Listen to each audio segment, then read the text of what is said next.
देश का मौसम एक बार फिर से करवट लेने जा रहा है। मानसून के इस दौर में जहां पर कुछ इलाकों में झमाझम बारिश हो रही है, तो वहीं उत्तर भारत के कई राज्यों में लोग उमस और गर्मी से अभी भी परेशान हैं। लेकिन इसी बीच मौसम विभाग ने एक बहुत बड़ी और चेतावनी भरी खबर साझा की है। आईएमडी ने देश के 15 राज्यों में अगले 48 घंटों के अंदर भारी बारिश और आंधी तूफान को लेकर एक बहुत बड़ा अलर्ट जारी कर दिया है। इस दौरान कुछ इलाकों में 60 किलोमीटर प्रति घंटे की रफ्तार से तेज तूफानी हवाएं चलने का भी अनुमान जताया गया है। मौसम विभाग ने आम जनता से खास अपील की है कि वो घरों से बाहर निकलने से पहले एक बार अपने इलाके के मौसम का हाल जरूर जांच लें। इसके साथ ही समंदर में उठने वाली तेज लहरों को देखते हुए मछुआरों को गहरे पानी में न जाने की भी सख्त हिदायत दी गई है। इस बड़े बदलाव के तहत दिल्ली, उत्तर प्रदेश, बिहार, राजस्थान, मध्य प्रदेश, छत्तीसगढ़, पश्चिम बंगाल और केरल समेत देश के अलग अलग हिस्सों में मौसम का क्या हाल रहेगा, आइए विस्तार से आपको बताने की कोशिश करते हैं। सबसे पहले हम बात करते हैं देश की राजधानी दिल्ली और पूरे एनसीआर क्षेत्र।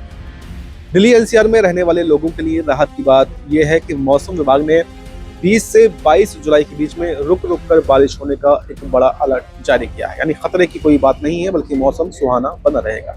दिल्ली के साथ साथ नोएडा, गाजियाबाद और गुरुग्राम जैसे सटे हुए इलाकों में भी अच्छी बारिश देखने को मिल सकती है। हालांकि इस दौरान लोगों को तेज हवाओं का सामना करना पड़ सकता है, जिसकी रफ्तार करीब 40 किलोमीटर प्रति घंटे तक पहुंच सकती है। मौसम विभाग ने दिल्ली एनसीआर के लिए कोई खतरनाक या फिर रेड अलर्ट तो जारी नहीं किया है, लेकिन लोगों को ये सलाह दी है कि वो मौसम को देखते हुए ही पूरी सावधानी बरतें और उसके बाद ही कोई भी बाहर जाने का फैसला करें। अब रुक करते हैं उत्तर प्रदेश का, जहाँ पर आने वाले दिनों में भारी से कहीं बहुत ज्यादा बारिश की चेतावनी दी गई है। यूपी के कई जिलों जैसे लखनऊ, बाराबंकी और श्रावस्ती में भीषण बारिश होने के पूरे आसार हैं। इसके अलावा सीतापुर, लखीमपुर खीरी, हरदोई, बांदा, हमीरपुर, जालौन, फतेहपुर, महाराजगंज और गोरखपुर जैसे इलाकों में भी अच्छी खासी बारिश का अलर्ट जारी किया गया है।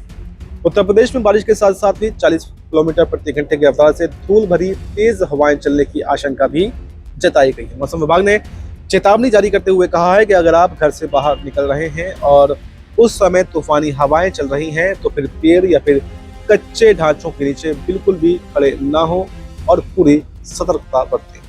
उत्तर प्रदेश से आगे बढ़कर अब बिहार की तरफ चलते हैं, तो यहाँ भी आने वाले दिनों में मानसून काफी मेहरबान दिखने जा रहा है। बिहार के बेगूसराय, समस्तीपुर, दरभंगा, मुजफ्फरपुर, सीतामढ़ी, शिवहर और पूर्वी चंपारण जैसे जिलों में भारी बारिश का बाकायदा अलर्ट जारी किया है।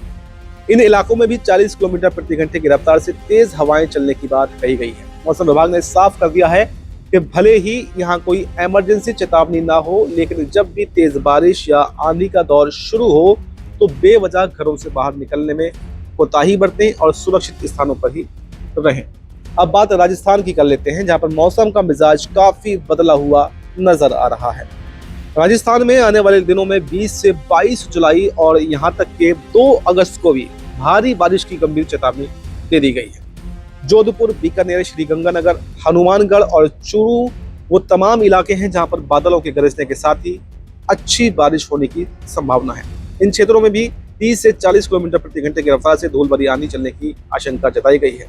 कृषि विभाग की तरफ से किसानों के लिए एक अच्छी खबर ये आई है कि इस बारिश से खेतों में लगी खरीफ की फसलों को खासतौर से राजस्थान के अंदर एक बहुत बड़ा फायदा पहुंचने वाला है। इसके बाद में आप रुख करते हैं मध्य प्रदेश का, जहां पर 20 से 21 जुलाई और उसके आने वाले दिनों के लिए बारिश के बेहतरीन आसार जताए गए हैं। यानी जो मानसून कहीं खो गया था, उसके वापस लौटने की संभावना है। मध्य प्रदेश का एक बहुत बड़ा हिस्सा इस बारिश से सरोबार होने जा रहा है। नर्मदापुरम, बैतूल, छिंदवाड़ा, नरसिंहपुर, सिवनी, बालाघाट, जबलपुर, कटनी, उमरिया, अनूपपुर, सतना, रीवा, सीधी, छतरपुर, टीकमगढ़, पन्ना, भिंड, दतिया, हरदा और खंडवा जैसे जिलों में बारिश का येलो अलर्ट जारी हुआ है। मध्य प्रदेश में 40 किलोमीटर प्रति घंटे की रफ्तार से हवाएं चलने और कुछ जगहों पर आंधी तूफान के साथ में आकाशीय बिजली गिरने की भी चेतावनी जारी की गई है, जिसे लेकर लोगों को सावधान रहने की जरूरत है। पूर्वी भारत की अगर बात करें तो पश्चिम बंगाल में भी आने वाले 4 दिनों तक मानसून पूरी तरह से एक्टिव रहेगा।